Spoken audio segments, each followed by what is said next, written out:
আমার ওই জানেরা সোনা মারিকেরাম ও মুরব্বিয়ানেরা আল্লাহ নবী মারমাছেন যেদিন আল্লাহ আসমান ও জমিন আল্লাহ বানালেন ওই দিন আল্লাহ পাক তার রহমতের একটা দরওয়াজা বানিয়েছেন সহি হাদিস থেকে প্রমাণ আল্লাহর নবী মারমাছেন ওই দরওয়াজাটা এত বড় দরওয়াজা একটা দ্রুত যানবাহন 40 বছর অথবা 70 বছর দ্রুত গতিতে দৌড়াবে একভাবে দৌড়াবে কোথাও বসবে না কোথাও দাঁড়াবে না 70,000 বছর গেলে যত দূর যেতে পারে আল্লাহর রহমতের দরওয়াজার এক চৌকাঠ থেকে আর এক চৌকাঠের দূরত্ব এতটা হবে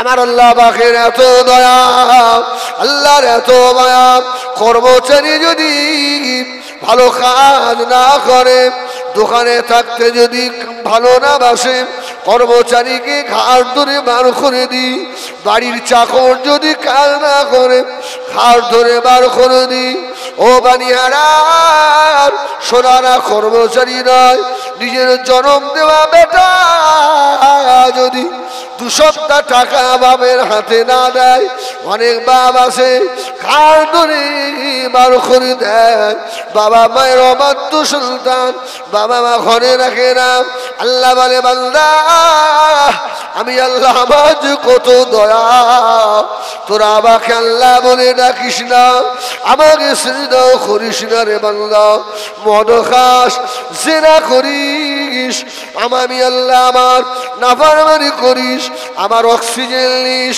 আমার শরীরে চলিস আমার রিজিক খাস ওরে আমার বান্দা রে দুনিয়া মালিকের মতো আমি আল্লাহ তোকে এই জমিন থেকে ঘাড় ধরে বার করে দিই না আমার বান্দাকে আমি আশা দিই যদি বলেন সুবহানাল্লাহ এই সত্যি কি আল্লাহ আমাদের বার করে দিয়েছে আল্লাহু আকবার বলেন আল্লাহু আকবার ওয়া মা বিজানেরা সোনা মারিকিরাম এই জন্য আল্লাহ পাক কোরআনে জানালেন কুল ইয়া ইবাদিয়াল্লাযীনা আসরাফু আলা আনফুসিহিম লা তাকনাতু মির রাহমাতিল্লাহ ইল্লাল্লাহ ইয়াগফিরুজ যুনুবা জামিআ ইন্নাহু হুয়াল গফুরুর রহিম সুবহানাল্লাহ নাফরমান নেমো খারাপ তো লজ্জা শরম তোর নেই যে আল্লাহ তোকে এত ভালোবাসে দিনে 5টা বার একটু আল্লাহকে দেখে সুবহান রাব্বিয়াল আলা সুবহান রাব্বিয়াল আযীম রাস্তায় চলতে চলতে সুবহানাল্লাহ আলহামদুলিল্লাহ লা ইলাহা ইল্লাল্লাহ আল্লাহু আকবার এই পড়বি তোর এই সময়টাও তোর নেই আল্লাহু আকবার ওরে আমার ভাইয়েরা সোনা মারিকিরা মা বাপ অপরাধী বাচ্চাকে মার করে দেয় আল্লাহ নবী মার বাচ্চেন এই গুনাহগার গুলো যেদিন তওবা করে যদি ফিরে আসে এই তওবাকারী বান্দার উপরে আল্লাহ পাক এত খুশি হয়ে যায় শুনলে কলিজা ঠান্ডা হয়ে যাবে আল্লাহ নবীর হাদিস নবী আমার বারবাচ্ছেন আল্লাহ এত খুশি হয়ে যান কোন একজন মানুষ যদি সফরে বার হয় আর মরুভূমির যানবাহনের না জাহাজের নাম হলো উট বাবা বেজনেরা সোনা মারিকিরা রাত 12টা 1টা 2টো বেজে গেছে আপনার প্রেমিকা আপনাকে ডাকে না আপনার এমপি আপনাকে ডাকে না আপনার এমএলএ আপনাকে ডাকে না আপনার মা আপনাকে ডাকে না আপনার বাপ আপনাকে ডাকে না আপনার বন্ধু আপনার ডাকে না এ বানিয়ারা না বানিয়ারা এ বেনামাজিরা আল্লাহ না শুকরকারী বান্দারা শুনে রেখে দে আমার আল্লাহর এত দয়া আল্লাহ বলে বান্দা তোর দুনিয়ায় মহব্বতের মানুষ হয়ে রয়েছে, আর আমি আল্লাহ তোকে কত ভালোবাসি। ওই গভীর রাত্রিরে আমি আল্লাহ আমার রহমতের হাত বাড়িয়ে দিয়ে আমি আল্লাহ তোদেরকে ডাকি, আয় জীবনের গুনাহ ক্ষমা করে নে। ও আমার বিজনেরা, সোনামারি খিরাম, কোনো ছেলে যদি মাকে মারতে যায়, কোনো ছেলে যদি মা বাবাকে না খেতে দেবো বলে, মা বাবার করে যায় দুঃখ দেয়, ও সোনামারি খিরাম, অনেক সময় মা রেগে গিয়ে বলে, তুই আমার বেটা নয়, তুই আমাকে মা বলে ডাকবি না, তুই আমার মুখ আর দেখবি না। মা দুনিয়া সব থেকে বেশি ভালোবাসে।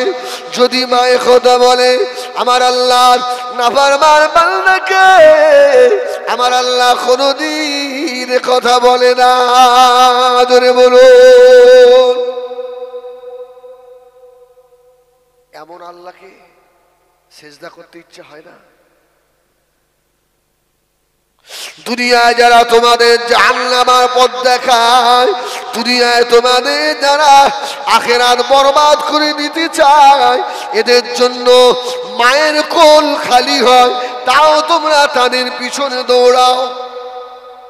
ঠিক না বল? মসজিদের ইমাম ৫,০০০ টাকা মাইনে, অল্প টাকা বেতন হলেও এ তোমাদের জান্নাতের দিকে ডাকে। জোরে বলুন সুবহানাল্লাহ। এর কথার দাম দেন আপনারা? প্রত্যেক জুমায় বলে, ভাই নামাজি হয়ে যাও, ভাই নামাজি হয়ে যাও। আর তোমাদের ওই মানে কলিজার টুকরাগুলো যারা তোমাদের জাহান্নামের দিকে টেনে যায়, শুধু একবার বলে দেবে, ফেসবুকে দেবে, ভাঙড় কলেজ ময়দানে আসছে, শালার খাওয়া না হলে ঠিক না বল? আস্তাগফিরুল্লাহ রাব্বি। এরা জাহান্নামের কীট,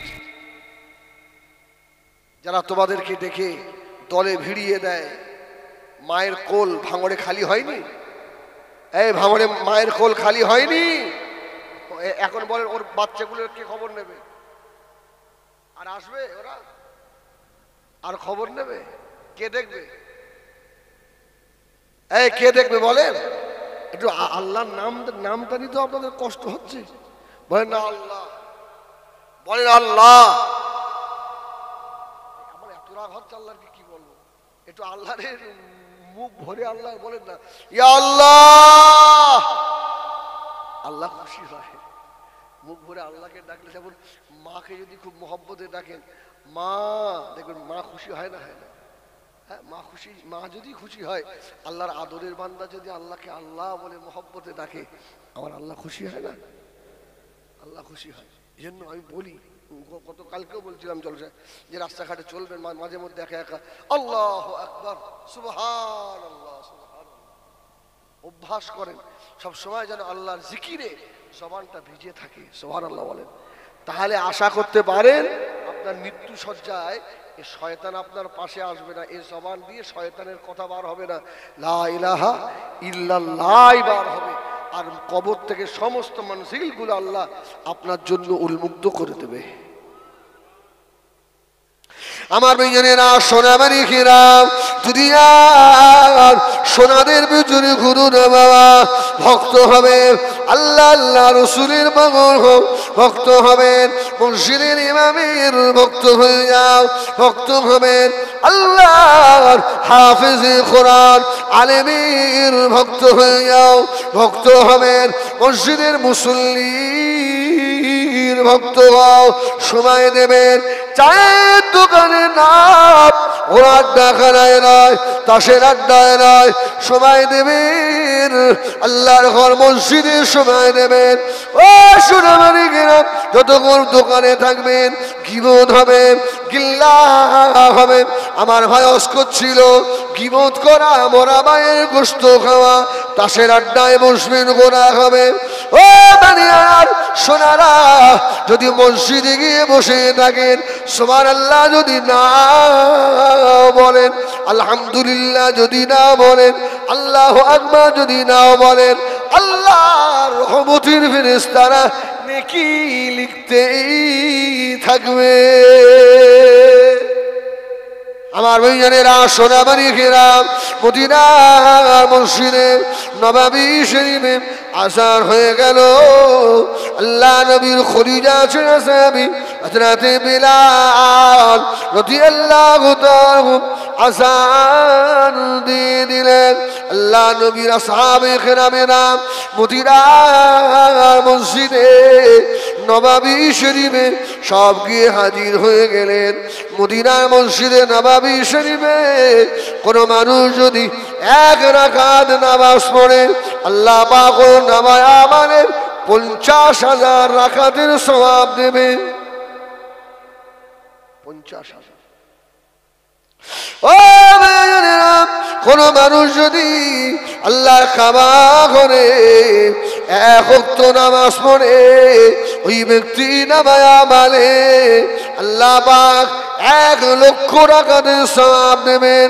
আজকে যে মসজিদটা নিয়ে ঝামেলা হচ্ছে, যুদ্ধ হচ্ছে বাবা, বাইতুল মুকদ্দাস, যে মসজিদের কথা আল্লাহ পাক কোরআনে দিলেন, সুবহানাল্লাযী আসরা বিআবদিহি লাইলাম মিনাল মাসজিদিল হারাম ইলাল মাসজিদিল আকসা। সুবহানাল্লাহ বলেন। এই মসজিদ আকসায় যদি কেউ এক ওয়াক্ত নামাজ আদায় করে, রাসূল বললেন ওর নামায় আমাল আল্লাহ 25,000 রাকাতের সওয়াব আল্লাহ দান করে। এই বাইতুল মুকদ্দাস আমাদের মুসলমানদের সর্বপ্রথম কিবলা কোনটা? মসজিদ আকসা। বাইতুল মাকদাসও বলা যায়, মুকদ্দাসও বলা যায়। এই জন্য মদিনায় একটা মসজিদ আছে, মসজিদে কিবলাতাইন। কিবলাতাইন মানে দুই কিবলার মসজিদ। সুবহানাল্লাহ বলে, দুই কিবলার মসজিদ। ওই মসজিদে আমরা গেছি, আমরা গিয়ে দেখেছি গম্বুজের ওপরে, গম্বুজের ভিতরে একটা নামাজের মুসাল্লার মতো নকশা। আপনি মনে হয় ঘুরে এলেন? হ্যাঁ, তাহলে ভাই ঘুরে এসে দেখে এসছে মুসাল্লা করা। ওই সাইডটাই বাইতুল মুকদ্দাস। রাসূলুল্লাহ ওখানে দাঁড়িয়ে মক্কা থেকে এসে 16 অথবা 17 মাস, ইখতিলাফ আছে। রাসূলুল্লাহ নামাজ পড়ছিলেন আর মনে মনে করছিলেন, আল্লাহ যদি বাইতুল মুকদ্দাস কিবলা না হয়ে কাবাটা হতো। আল্লাহ পাক কোরআন নাযিল করে দিলেন, কদ নারা তাকাল্লুবা ওয়াজহিকা ফিস সামাء ফালানুওয়াল্লিয়ান্নাকা কিবলাতান তারদাহা ফাওয়াল্লি ওয়াজহাকা শাতরাল মাসজিদিল হারাম। সুবহানাল্লাহ বলেন, আল্লাহু আকবার। রাসূলুল্লাহ নাম আল্লাহ বলছেন, হাবিব আমি আপনাকে দেখছি, আপনি মুখটা বারবার আসমানের দিকে করছেন। হ্যাঁ, ওয়াজহিকা ফিস সামা, অজহুন চেহারাটা আপনি আসমানের দিকে করছেন। আমি এখনই আপনার জন্য বাইতুল্লাহকে কিবলা করে দিলাম। সুবহানাল্লাহ বলে, আপনার জন্য, আপনার উম্মতের জন্য। সাহাবীরা রাসূলুল্লাহ 2 রাকাত ওদিক ফিরে পড়লেন, বাইতুল মাকদাসের দিকে ফিরে, আর 2 রাকাত নামাজ অবস্থায় রাসূলুল্লাহ ঘুরে গেলেন। যদি বলুন সুবহানাল্লাহ। আচ্ছা, রাসূল যদি ঘুরে যান, সাহাবীরা কি বসে থাকবে? সাহাবীরা সব ঘুরে গেল। এখন মসজিদের ইমাম, তবে সব জায়গায় সব মসলা এক করলে হবে না।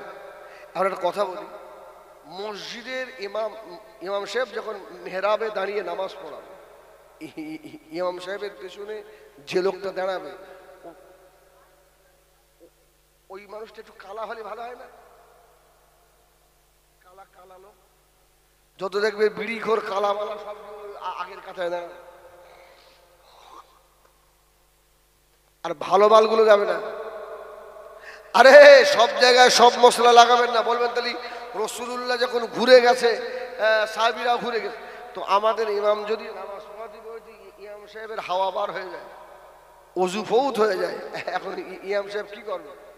ইমাম সাহেব ঘুরে বলবে, তোমরা সব ছেড়ে দাও, আমার সে কাজ সারা। বলে দেবে, আরে না, মশলা আছে। ইমাম সাহেব, ওই জন্য ইমামের পিছনে যে মানুষটা দাঁড়াবে, ওই মানুষটার জন্য ইমামতি করার যোগ্যতা থাকে। ইমাম সাহেবের অজু ভেঙে গেলে ইমাম সাহেব নিয়ে ছেড়ে দিয়ে আস্তে আস্তে পিছনে হটে আসবে। যে মানুষটা পিছনে থাকবে ওকে ইমামতির জায়গায় দাঁড় করিয়ে দেবে। এইরকম করতে করতে ইমাম সাহেব বার হয়ে চলে যাবে। আল্লাহ না করেন যদি আপনাদের গ্রামের ইমাম সাহেব যদি জুম্মার দিন ওইরকম হয়, ওর চাকরিয়াত আপনার থাকবে? আল্লাহু আকবার। এই জন্য ভাই মুসলিম মসাইলের ব্যাপার, হ্যাঁ, ইমামের পেছনে যে ব্যক্তিটা দাঁড়াবেন তার জন্য এমন ক্ষমতা থাকে যে নামাজ পড়ার মতো যোগ্যতা থাকা দরকার আছে। যাই হোক, সেদিকে নয়। আরে সাহাবীরা রসুলকে অনুসরণ করতেন অন্ধের মতো, তো ঠিক কিনা? হ্যাঁ, রসুল সাহাবীদের বলেছে এই পথে যেতে হবে, সাহাবীরা বুঝতে পারছে এই পথে গেলে আমাদের ক্ষতি আছে। এই যুদ্ধে রসুলুল্লাহ 3 জন সেনানায়ক বানিয়েছেন, 3 জনেই জানেন এই যুদ্ধের সেনানায়ক একজন লাগে। রসুলুল্লাহ যখন 3 জন বানিয়েছেন, আমরা একজনও ফিরবো না, কিন্তু রসুল যখন বলেছেন আর সাহাবীরা পিছনের দিকে একবারও তাকাননি। সুবহানাল্লাহ বলেন। এই জন্য কোরআন শরীফে আল্লাহ বলেছেন ফালা ওয়া রাব্বিকা লা ইউমিনুনা, অতঃপর ঈমানদার হবে না রসুলের সিদ্ধান্ত যদি আপনি মেনে না নেন। আমার ভাইজানেরা, সোনামারি কিরাম, নবী আমার দিন দুনিয়া বাদশাহ মদিনা মসজিদে নববী শরীফে আযান হয়ে গেল, আল্লাহ নবী ইমামতি করছেন। ও ভাইজানেরা, বাড়িয়ানা সোনারা, আল্লাহ নবীর পায়ে জুতা মোবারক, আল্লাহ নবী জুতা পায়ে দিয়ে নবী আমার ইমামতি করছেন। এই জুতো পায়ে দিয়ে নামাজ হবে? 1000 বার হবে, কোটি বার হবে। এখনো যদি আমি জুতো বাইরে নামাজ পড়ি, নামাজ হবে না? 100% বলুক সেই হাদিস। তবে শর্ত হলো জুতো পাক হতে হবে, জুতোর তলায় যেন নোংরা না লেগে থাকে।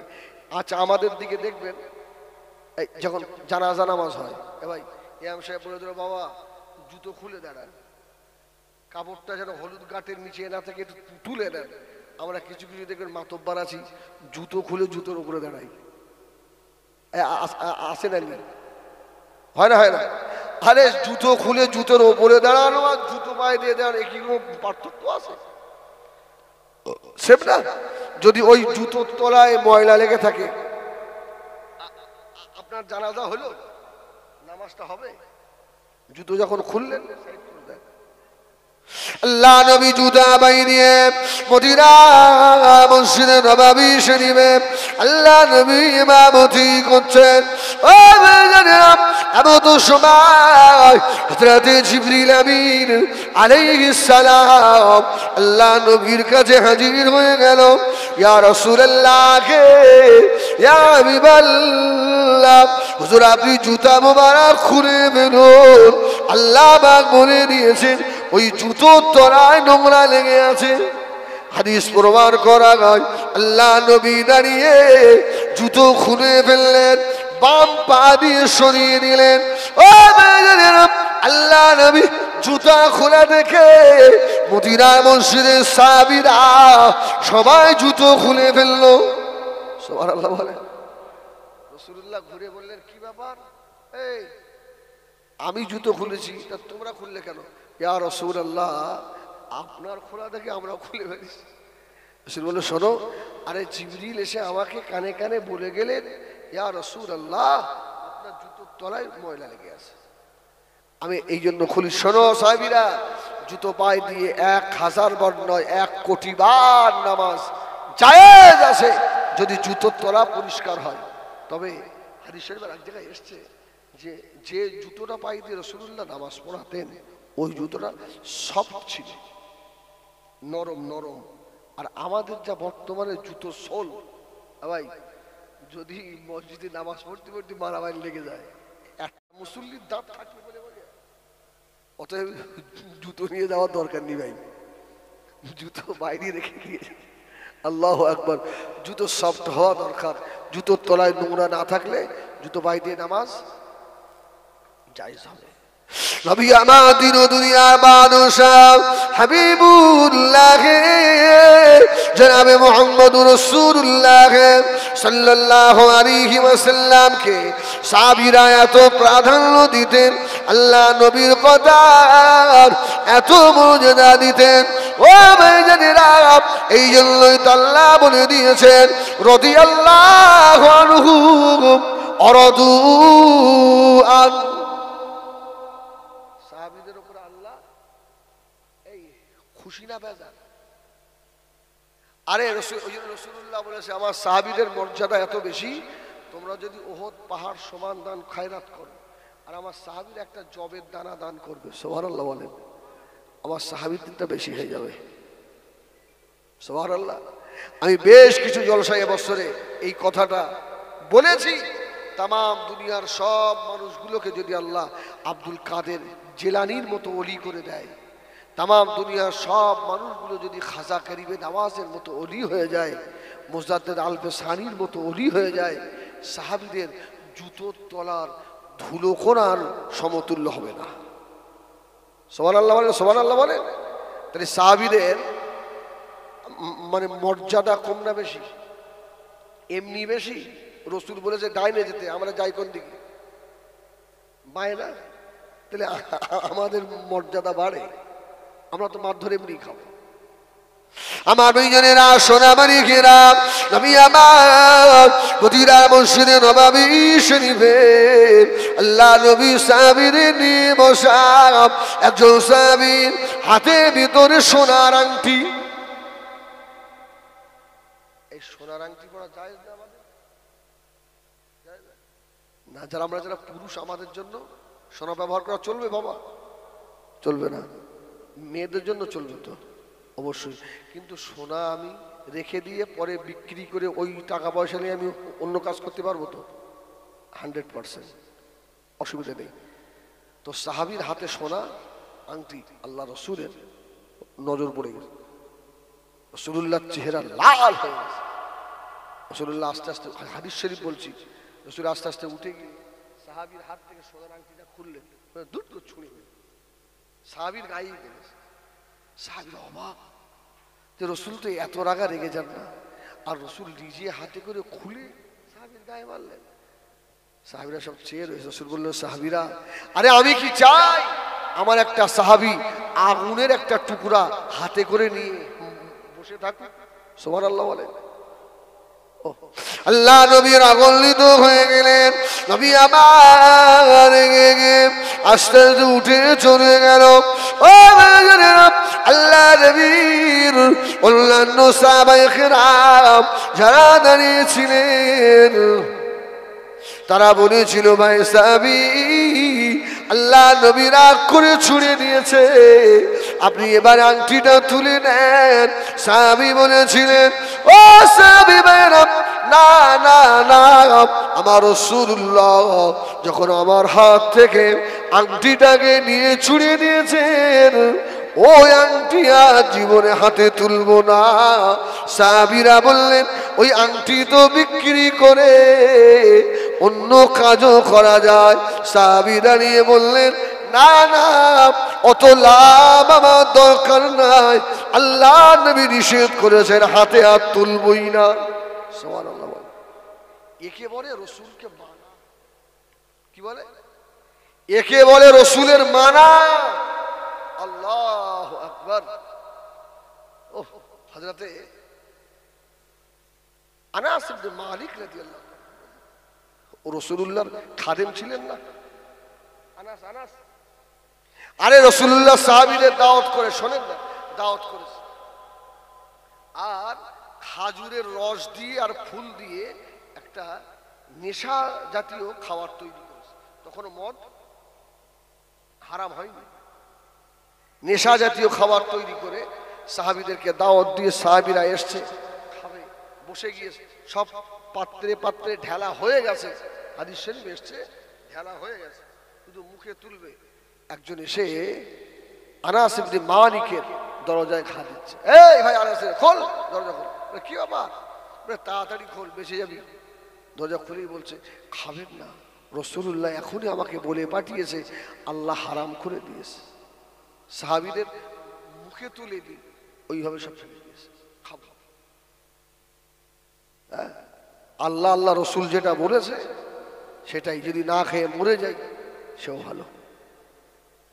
আমার দুইজনেরা সোনামারি খেলাম নবী আমার দয়া নবী মদিনা মসজিদে নববী শরীফে আল্লাহ নবী ইমামতি করলেন। মদিনা মসজিদে নববী শরীফের সাহাবীর আল্লাহ নবীর মুখের বাণী তাকালো।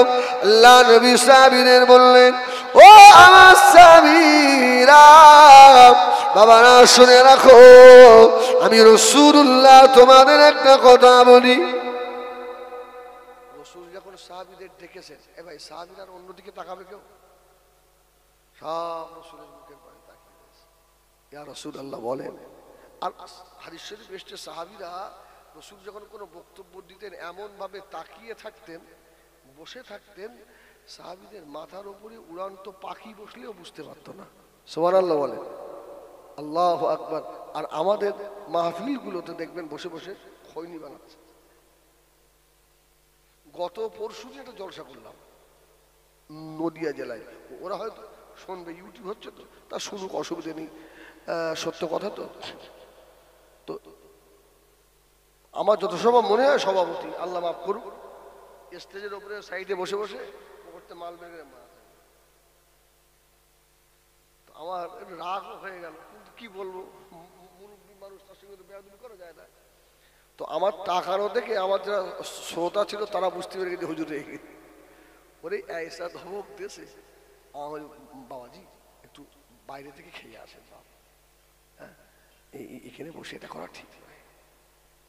আল্লাহু আকবার বলেন। আমার দুইজনেরা সোনামারি খেলাম মদিনা মসজিদে নববী শরীফে আল্লাহ নবীর নামাজ হয়ে গেল। সাহাবীরা ঘুরে বসলেন। আল্লাহ নবী বললেন, সাহাবীরা শুনে রাখো বাবা, আমি রাসূলুল্লাহ আজকে একটা আওয়াজ শুনতে পেলাম। কি আওয়াজ? বললো আজ থেকে প্রায় 70 বছর আগে থেকে জাহান্নামার উপর থেকে একটা পাথর আল্লাহ পাক ছেড়েছিলেন, আর সেই পাথরটা আজকে জাহান্নামার তলদেশে পড়লো। আল্লাহ ওই আওয়াজটা আমাকে শুনিয়েছেন। এই জাহান্নামে আল্লাহ কাদেরকে দেবেন? সাহাবীরা জিজ্ঞেস করলেন। জাহান্নামার ভিতরে আরেকটা জাহান্নাম আছে। জাহান্নামের এই ভাই জেলের মধ্যে আরেকটা জেল আছে না, ওর নাম কি? সেল। তো ঠিক দুনিয়ার সঙ্গে কি সুন্দর আখিরাতের মিল আছে। যারা ইলমে মারিফাতের মানুষ, যেমন এমপি, এমএলএ, এমপি সব ভাগ ভাগ আছে না, ঠিক আল্লাহর ওলিদের এরকম ভাগ আছে। হ্যাঁ, গৌস, কুতুব, আওতাদ, আবদাল, এইভাবে সাজানো আছে। আর এদের এক একটা এরিয়ার এক একটা দায়িত্ব দেওয়া রয়েছে। যে এলাকার আবদাল চলে যাবে, কুতুব চলে যাবে, আল্লাহ পাক ওই এরিয়া থেকে আবার একটা কুতুবকে সেটিং করে দেবে, ওই জায়গায় আল্লাহ বসাবেন। ঠিক এইভাবে সেটিং করা আছে। আল্লাহু আকবার। তো জাহান্নামের ভিতরে আরেকটা জাহান্নাম আছে, যার নাম হলো জুব্বুল হুজুন। হুজুন নামক জাহান্নাম। আল্লাহ নবী সাহাবীদের বললেন, ও আমার সাহাবীরা শুনে রাখো বাবা, এই জাহান্নাম ওই জুব্বুল হুজুন থেকে আল্লাহর কাছে পানাহা চাই। আয় আল্লাহ, আমরা জাহান্নাম আমাদেরকে আল্লাহ ওই জুব্বুল হুজুনের জাহান্নামায় দেবেন না। আল্লাহ আমরা সহ্য করতে পারবো না। আল্লাহ নবী বললেন, সাহাবীরা ওই জুব্বুল হুজুর জাহান্নামে আল্লাহ পাক কাদেরকে ঢোকাবে জানো? সাহাবীরা বললেন, ইয়া রাসূলুল্লাহ, আল্লাহু ওয়া রাসূলুহু আ'লাম। আল্লাহ রাসূল ভালো জানে। হুজুর আপনি বলেন। আল্লাহ নবী বলেছিলেন, ও আমার সাহাবীরা শুনে রাখো, যারা লোক দেখানো ইবাদত করে, যাদের ইবাদতের ভিতরে রিয়া লুকিয়ে রয়েছে, আমি আল্লাহ আমার জন্য হয় না, লোক দেখানো হয়ে যায়। আল্লাহ ওই ব্যক্তিগুলোকে জুব্বুল হুজুনে ঢোকাবে। যে জুব্বুল হুজুর এত কঠিন হবে, জাহান্নাম ওই জাহান্নাম থেকে পানাহা চায়। এবার বলবেন, আমাদের ইবাদতের ভিতরে রিয়া হচ্ছে কি করে, আমরা কি করে বুঝবো? আল্লামা ইবনে কাসির রাহমাতুল্লাহ আলাইহি একটা উদাহরণ দিয়েছে, বাবা তোমাদের ইবাদতে রিয়া হচ্ছে কিনা তোমরা নিজেরাই অনুভব করলে বুঝতে পারবে। হুজুর লিখেছে, তুমি যখন লোকের ভিতরে লোক সমাগম, এখন ধরো মসজিদে যখন 4 রাকাত জোহরের নামাজ পড়ো, তুমি দেখবে ঘড়ির দিকে তোমার মানে কতটা সময় লাগে, আর ওই 4 রাকাত নামাজ যখন মসজিদে কেউ থাকবে না, একা একা পড়বে, তোমার সময় কতটা যায়। আরে লোক সমাজে নামাজ পড়লে 4 রাকাত নামাজ কমসে কম 5 মিনিট, 5 থেকে 7 মিনিট। আর যদি দেখেন আমি এই একা একা পড়লে আমার 3 মিনিটে হয়ে যাচ্ছে, তার মানে বুঝতে হবে ওই নামাজের ভিতরে রিয়া লুকিয়ে রয়েছে, লোক দেখানো ইবাদত রয়েছে। এটা কি আল্লাহ শিরকের মধ্যে গণ্য করে দেবে। আর আল্লাহ বললেন, ইন্নাশ শিরকা লা যুলমুন আযীম, সব থেকে বড় জুলম কি? শিরক করা, আল্লাহর সঙ্গে কাউকে অংশী স্থাপন না করা। আল্লাহ বান্দা নামাজ পড়েনি, আল্লাহ মাফ করে দেবে। রোজা রাখিনি, আল্লাহর হক আল্লাহ মাফ করে দিতে পারে, কিন্তু বান্দাকে বলে, আল্লাহ বান্দা রে তোরা আমার সঙ্গে শিরিক করবি নি, শিরকের গোনাহ। ও বেজনেরা, সোনা মানিকেরা, কাকা করে শোনো বাবা, আল্লাহর ওলিদের বাজারে শিরকি চলে। কিছু কিছু ওলির বাজারে চাদর চড়ায়, চুমা দেয়, বুসা দেয়। আজকে জলসা আসার মধ্যে ফখরে মধ্যে একটা মাহফিল দেখলাম। আমি আমার সঙ্গীদের দেখালাম, ওদের পীর সাহেবের কবর আছে, কবরে সব সেজদা করছে। আচ্ছা, কবরে সেজদা জায়েজ আছে? এই কপালটা দুনিয়ায় কারোর জন্য নয়, এটা খাস আল্লাহর জন্য। দুনিয়ায় কারোর জন্য এই কপাল নয়।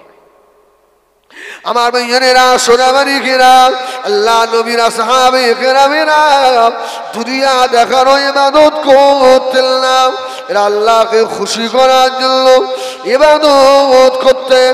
আল্লাহ নবী ইন্তেকাল হয়ে গেলেন, হযরত আবু বকর রাদিয়াল্লাহু তাআলা আনহু খলিফা হলেন। হযরত আবু বকর ইন্তেকাল হলেন, হযরত উমর খলিফা হলেন।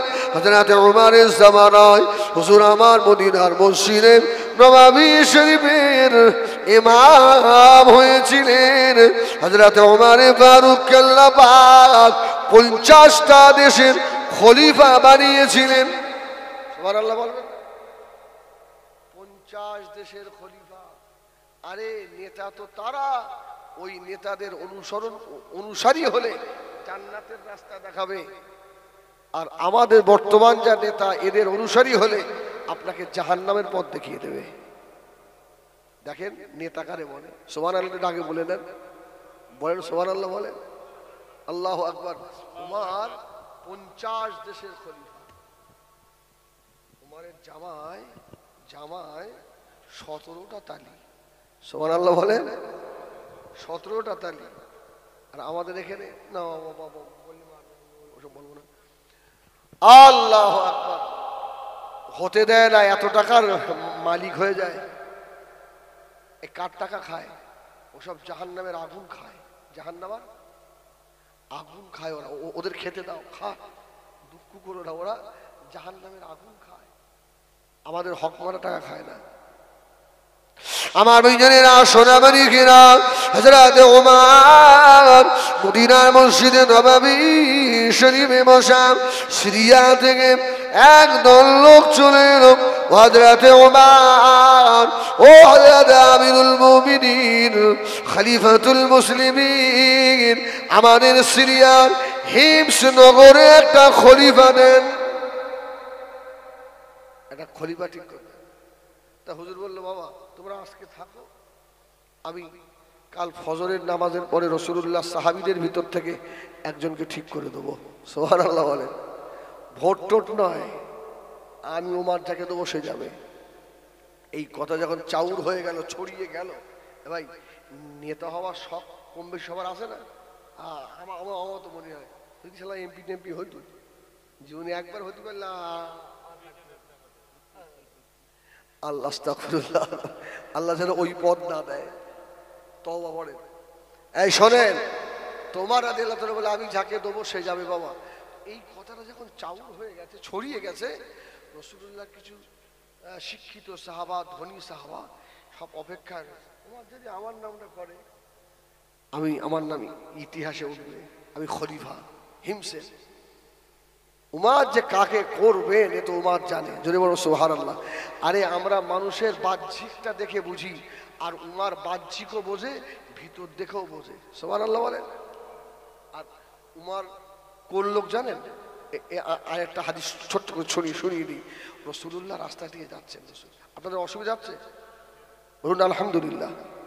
আর 15-20 মিনিট আছি, এর মধ্যে যদ্দূর পারো লেলাও, আবার চলে যাবো। এই রাসূলুল্লাহ যাচ্ছেন, তো একটা মেয়ে ছেলে রাস্তার ধারে বসে বসে তব বাজিয়ে গান করছে। কি হচ্ছে? তব বোঝেন? তব কি বলেন দিন?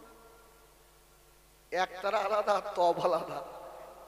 হ্যাঁ, একদিকে ফাঁকা ঢোলের আর একদিকে আটকানো, একে তব বলা হয়। তো তব বাজিয়ে মেয়েটা গান করছে। গান বলতে এই গান নয়, মানে কবিতা আবৃত্তি করছে।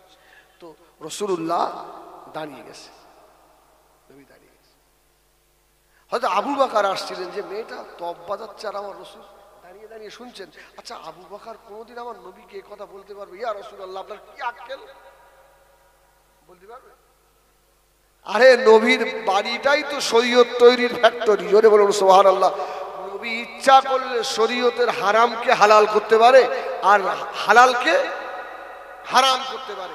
এ পাওয়ার মুস্তাফাকে আল্লাহ দিয়েছেন। সুবহানাল্লাহ বলেন। একজন সাহাবী এসে বলল, ইয়া রাসূলুল্লাহ আমি সব ঈমান আনতে পারি, সব নামাজ পড়তে পারবো না। এখন নামাজ পড়া কার হুকুম? আল্লাহর। তাহলে আল্লাহর হুকুমকে কি বলা হয়? সুন্নাত, ফরজ। আল্লাহর হুকুম। রাসূল বলল, যা, তোর আল্লাহ বলেছে 5 ওয়াক্ত ফরজ, আমি রাসূল তোর জন্য 4 ওয়াক্ত করে দিলাম ফরজ, তোকে আর ফরজের নামাজ পড়তে হবে না। সুবহানাল্লাহ বলেন। তাহলে রাসূলের এত সুপ্রিম পাওয়ার, রাসূলুল্লাহ শরীয়তের জায়েজকে না জায়েজ করার ক্ষমতা মুস্তাফার আছে। তো আবু বকর সেখানে কিছু বলবে? আরে একটু ভালো করে বোঝেন। আচ্ছা, আবু বকরের নবী কি হন? আবু বকর শ্বশুর আর রাসূল জামাই। হ্যাঁ, হাদিস শরীফে কোথাও নেই যে জীবনে হযরত আবু বকর রাসূলকে জামাই বলে ডেকেছেন, আছে? সব সময় ইয়া রাসূলুল্লাহ, ইয়া হাবিবাল্লাহ বলে ডেকেছেন। সুবহানাল্লাহ বলেন। উমার শ্বশুর, মুহাম্মদ সাল্লাল্লাহু আলাইহি ওয়াসাল্লাম জামাই। কোনদিন উমার বলেনি জামাই নবী এদিকে এসো, ইয়া রাসূলুল্লাহ। হযরত আবু বকর সিদ্দিক রাদিয়াল্লাহু তাআলা বলেন, আল্লাহ নবী দাঁড়িয়ে দাঁড়িয়ে মেয়েটা তব বাজানো, ওই কবিতা বলেন আর গান বলেন শুনছেন। হযরত আবু বকর আল্লাহ নবীর পাশে গিয়ে দাঁড়িয়ে পড়লেন। নবীও শুনে, হযরত আবু বকরও দাঁড়িয়ে শোনেন। এমন সময় পাশ দিয়ে রাস্তা, বহু দূরে ব্যাগ, হযরত ওমর ফারুক শুধু ব্যাগটা ঘুরেছেন, আল্লাহ নবীর নজর পড়ে গেল ওই তব বাজানো মেয়ে ছেলে ওর তবটাকে নিয়ে আর পাচার তলায় দিয়ে লুকিয়ে রেখেছে। সুবহানাল্লাহ। আচ্ছা, উমরের দাম বেশি না আমার নবীর দাম বেশি? নবী দাঁড়িয়ে রয়েছে, ও তব লুকিয়ে রাখলো না, আর উমার 1/2 কিলোমিটার দূর শুধু টার্নিংটা ঘুরেছেন। মেয়েটা সঙ্গে সঙ্গে তপটা নিয়ে পাচার তলায় দিয়ে চুপ করবে।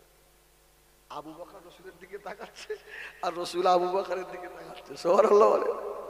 কি হলো, ব্যাপারটা কি? আরে দূরে তাকিয়ে দেখে, ও উমার আসছে। আমার রাসূল বলছে, আবু বকর কিছু একটা হয়েছে। আরে আমার ইন্নী আরা মা লা তারাউনা, আমরা যা দেখি, আমার নবী আমাদের তো ভালো দেখে না। সুবহানাল্লাহ বলে। আল্লাহু আকবার। নবী আমাদের দুনিয়ার বাদশাহ হাবিবুল্লাহ জনাবে মুহাম্মদুর রাসূলুল্লাহ সাল্লাল্লাহু আলাইহি ওয়াসাল্লাম নবী আমার আবু বকরকে দিয়ে দাঁড়ানো। হযরত ওমর টুকটুক করে আসে। আল্লাহ নবী ওমরের মুখের বাড়ি তাকিয়ে আল্লাহ নবী হাসতে লাগলেন।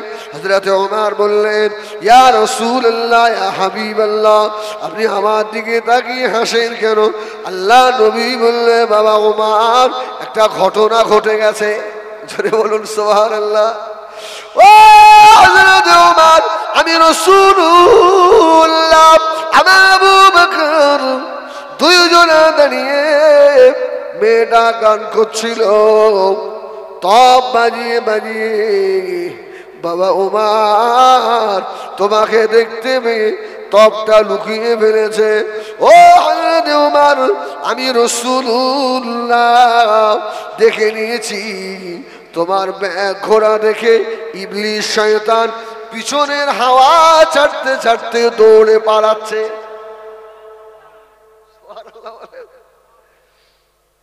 আল্লাহু আকবার। উমরের শান অনেক। উমরের শুধু নামে কোরআন শরীফে 19টা আয়াত নামে। আর উমরকে আল্লাহ এত দরজা দিয়েছিলেন, উমরের সিদ্ধান্ত তো আল্লাহর সিদ্ধান্ত। সুবহানাল্লাহ বলেন। এত ইজ্জত। ওই উমর বলছে, হিমসবাসী, কালকে তোমাদের একটা খলিফা নির্বাচিত করে দেবো বাবা, আল্লাহ থাক। সব থেকে গেছে। ফজরের নামাজ হয়ে গেল। হযরত ওমর ইমামতি করলেন। হযরত ওমর বলে দিল, হে রাসূলুল্লাহ, সাহাবীরা কেউ চলে যেও না বাবা, দাঁড়িয়ে যাও। হযরত ওমর দোয়া শেষ করে দিয়ে প্রথম কাতারে ঢুকলেন। আল্লাহ নবী সাহাবীদের দেখছেন কাকে হিমসের খলিফা বানাবেন, কাউকে পেলেন না। দ্বিতীয় কাতারে ঢুকলেন, কাউকে পেলেন না। তৃতীয় কাতারে ঢুকলেন, কাউকে পেলেন না। চতুর্থ কাতারে, শেষ কাতারে বাবা আল্লাহ নবী একজন গরীব অসহায় সাহাবী, গায়ে জামা কাপড় ভালো নয়, ওই সাহাবীটা চুপ করে বসে আছে বাবা। আর বসে বসে দুটো হাত আল্লাহ পাকের দরবারে তুলে হাও হাও করে কাঁদছেন। আল্লাহর আযাবের ভয়ে, আল্লাহ জান্নাত জাহান্নামের আযাবের ভয়ে ওই সাহাবীটার নাম হলো হযরত সাঈদ ইবনে আমর। সুবহানাল্লাহ বলেন। ও বাড়িরা জানেরা, হযরত ওমর ফারুক রাদিয়াল্লাহু তাআলা আস্তে আস্তে গিয়ে ওই সাঈদ ইবনে আমরের মাথার উপরে হাত দিয়ে বললেন, ও ভাই সাঈদ ইবনে আমর, আপনাকে আমি হিমস নগরের খলিফা বানালাম। সুবহানাল্লাহ বলেন। এখন সাঈদ ইবনে আমর খুশি না বেজার? খুশি? খুশি না বেজার? হ্যাঁ, এই জন্য মেজলা হুজুর বলতো, করছি যারা পদ চায় না ওদেরকে পদ দাও, আর যারা পদলোভী ওদেরকে পদ দিওনি। ওরা গরিবের মাল লুটে বেটে খাবে, ঠিক কিনা? আল্লাহু আকবার। তো সাঈদ ইবনে আমর বলছে, হুজুর এটা আমাকে না করে অন্য সাহাবীগুলোকে দেখতে পেলেন না? আমি মূর্খ মানুষ, গরিব মানুষ, হ্যাঁ, আর আমার কবরে কি হবে? সুবহানাল্লাহ বলেন, সুবহানাল্লাহ বলেন। আমি অত বড় পদ আমার দরকার নেই। ওমর বলল, সাঈদ ইবনে আমর, লোক ওপর দেখে, আমি সাঈদ ইবনে আমরের ভিতর দেখেছি। জোরে বলুন সুবহানাল্লাহ। তোমার অন্তরে বেশি আল্লাহর ভয় আছে, তোমার দ্বারায় সরকারি মাল কি হবে না, পাসার হবে না, তুমি খেয়ে ফেলতে পারবে না বাবা। তোমার মধ্যে আল্লাহর ভয় আছে, তুমি যাও হিমস নগরের খলিফা। হযরত সাঈদ ইবনে আমর রাদিয়াল্লাহু তাআলা হুজুর আমার বিবিকে সঙ্গে করে নিয়ে আর সিরিয়ার হিমস নগরীর দিকে রওনা হয়ে গেলেন। ও পানিয়ারা যুবকেরা, কিছু রাস্তা যাওয়ার পরে আল্লাহ নবী সাহাবী হযরত সাঈদ ইবনে আমরের বিবির প্যারালাইসিস হয়ে গেল। এত বড় সাহাবী, তার বিবির প্যারালাইসিস। আর আমাদের যদি যাই একটু নামাজ কালাম পড়ি, যদি জ্বর জারি বা কিছু একটু হয়েছে, এত দোষারোপ আল্লাহকে করি, ঠিক না ভুল বলেন? এত নামাজ পড়ে, আমার বৌমা রাত দিন কোরআন তেলাওয়াত করে, তাও যত ব্যয় আমার বাড়ি, এরকম বলবেন না। এই রাসূলুল্লাহ বলেছেন, যে মানুষটা দুনিয়ায় সুখ পেল না, শুধু অশান্তি আর অশান্তি, দুঃখ আর দুঃখ, আল্লাহ ওই মানুষটার মৃত্যু তো ঈমানের সঙ্গে দেবেই, আর ওই মানুষটার গোনাহ আল্লাহ দুনিয়ায় সব মাফ করে নিষ্পাপ করে আল্লাহ কবরে ঢোকাবে। ঈমানদারের উপরে মুসিবত আসবেই, স্বাভাবিক ব্যাপার। হযরত সাঈদ ইবনে আমরের বিবির প্যারালাইসিস হয়ে গেল। বাবা হুজুর আমার বিবিকে ঘাড়ে করে নিয়ে হিমস নগরে জামে মসজিদের সম্মুখে গিয়ে দাঁড়ালেন। হিমসবাসীকে ডাকলে, বাবারা হযরত ওমর ফারুক রাদিয়াল্লাহু তাআলা আমাকে খলিফা নির্বাচিত করে পাঠিয়েছেন। হিমসের মানুষেরা অবাক হয়ে গেল, এই মানুষটাকে দিয়ে পাঠালো, চুলগুলো উস্কো খুস্কো, জামা কাপড় ভালো না, দেখতেও ভালো নয়। হিমসবাসীরা কোনো কথা বলে না, ও আমাদের খলিফা, আপনার থাকার জন্য সরকারি একটা ঘর পাবেন। এই এখন যারা এমএলএ এমপিরা সরকারি ঘর পায় না, গাড়ি পায় না, ঘর পায়, গাড়ি পায়, আবার অনেক কিছু পায়, হ্যাঁ অনেক কিছু পায়। ভাই মেডিকেল টেডিকেল আলাদা জিনিস, ওর উল্টো জিনিস আবার কিছু পায়, ওরা বলো না, আল্লাহ মাফ করে। হুজুর বললে, শোনো বাবা, ওই সরকারি ঘর আমার লাগবে না, আমি ভিখারি মানুষ, হ্যাঁ আমাকে একটা লতা পাতা দিয়ে ঘর বানিয়ে দাও না। সুবহানাল্লাহ বলেন, সুবহানাল্লাহ বলেন। এই মসজিদের পাশে একটা ঘর করতে দাও, ছোট মতো ঘর করতে দাও। ও জানেরা, আল্লাহ নবীর খলিফা সাহাবী হযরত সাঈদ ইবনে আমরের ছোট একটা ঘর করে দেওয়া হলো। হযরত সাঈদ ইবনে আমর ওই ঘরের ভিতরে আল্লাহ পাকের ইবাদতে মাশগুল হয়ে থাকেন।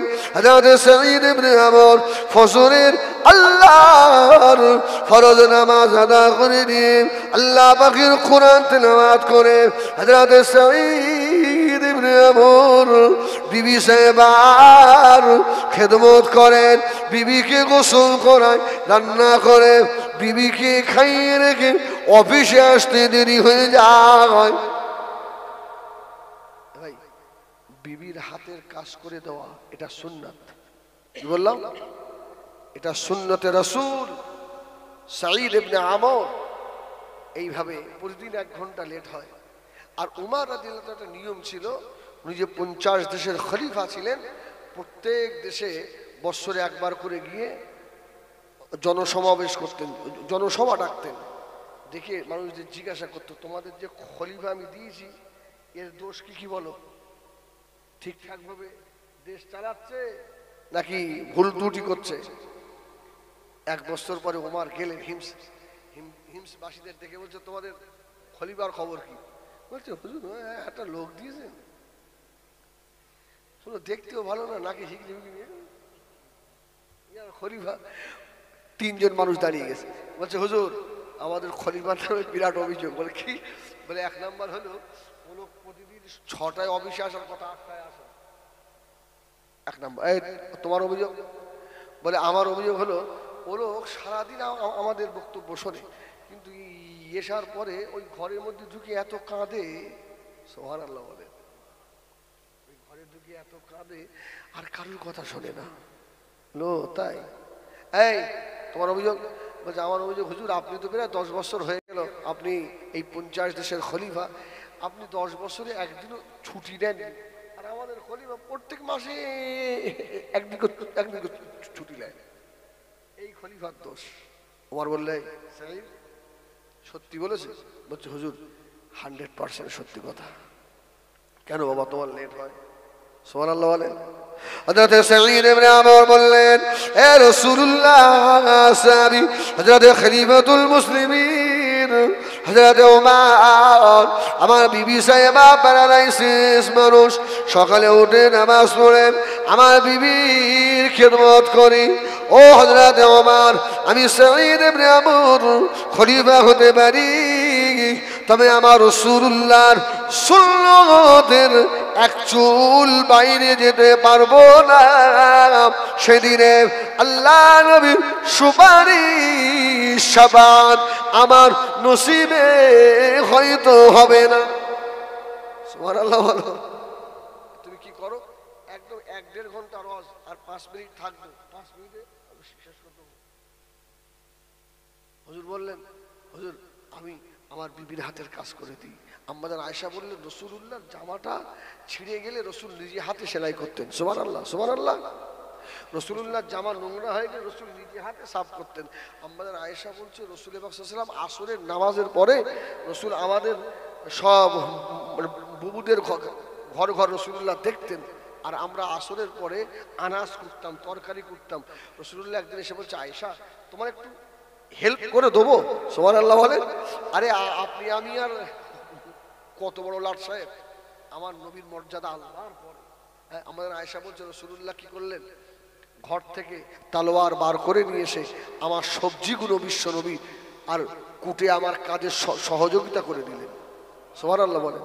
আমাদের আয়েশা বলছে, আমার রাসূল এত ভালো, কেউ যদি স্বামী হতে চায়, মানে পরিচিত স্বামীর আদর্শ শিখতে চায়, সে যেন মুহাম্মদুর রাসূলুল্লাহকে দেখে। সুবহানাল্লাহ বলেন। আমার নবী, আমার আয়েশা বলছে, পৃথিবীর শ্রেষ্ঠ স্বামী হলো মুহাম্মদুর রাসূলুল্লাহ। সুবহানাল্লাহ সুবহানাল্লাহ।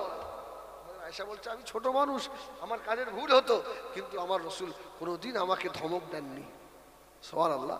আমার ভুল হয়ে গেলে রাসূলুল্লাহ বলতেন, আয়েশা ছোট মানুষ, আমার লাল আয়েশা এই কাজটা এইভাবে নয়, আশা এইভাবে করবে। হ্যাঁ, আল্লাহু আকবার বলেন।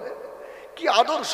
আমাদের আয়েশা বলছেন, আমার ঘর ঝাড়ু দেওয়া হয়নি, বিশ্ব নবী আমাকে কোনোদিন ধমক দেননি।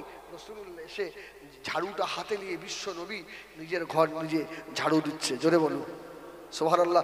এই ভাই আমার, এই বিবির হাতের কাজে সহযোগিতা করা এটা রাসূলের সুন্নাত না? বলল হ্যাঁ। তাহলে আমার এই সুন্নাত আদায় করতে 1 ঘন্টা দেরি হয়। সুবহানাল্লাহ বলেন। ওমরের চোখ দিয়ে টপ টপ করে পানি পড়ছে। ভাই সাঈদ ইবনে আমর, আমি তো তোমাকে এই জন্যই হিমসের খলিফা করেছিলাম। সুবহানাল্লাহ সুবহানাল্লাহ, আল্লাহু আকবার।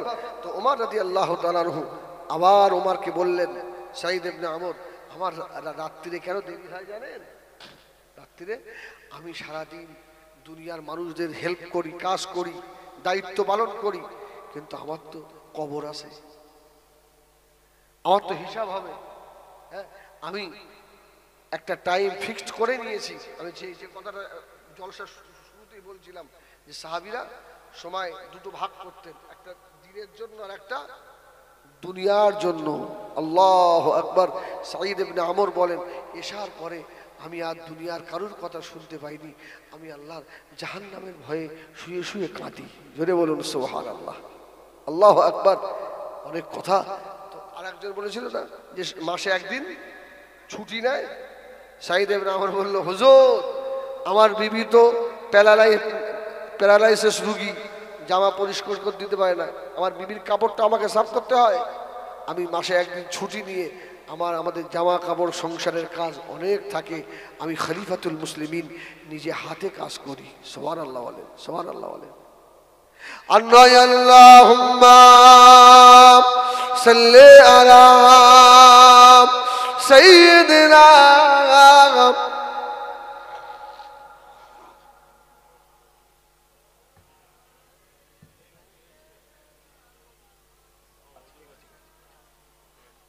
रसूलुल्लाह की दिल में मोहब्बत लेके आया हो, ओ दौलत लूट नहीं सकती, ओ दौलत लेके आया हो मेरे दुनिया, मेरे दुनिया, मेरे उक़बा, मेरे उक़बा।